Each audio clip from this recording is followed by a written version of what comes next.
जय जवान जय किसान. शेतकरी मित्रांनो, शेतकऱ्यांनी सध्या रस्त्यावर उतरले पाहिजे. इथली फाडखाऊ व्यवस्था त्याला जबाबदार आहे.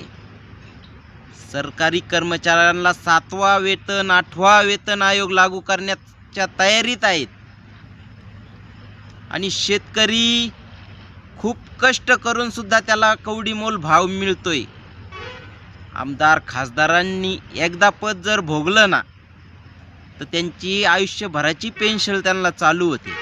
तर शेतकऱ्यांसाठी का नाही हा प्रश्न पडतोय. इथं शेतकऱ्याला योग्य भाव मिळेना. हे तर पेन्शनची गोष्ट तर तुम्ही सोडा, इथं भावच व्यवस्थित मिळेना तर पेन्शन कुठून मिळणार.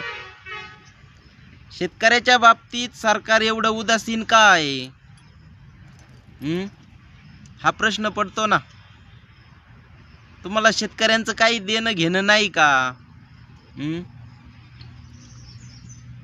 इथं कष्ट करून पिकवणाऱ्याला तुम्ही बघितलं पाहिजे ना वेळेवर. किती हालापेक्षा उपभोगतोय शेतकरी.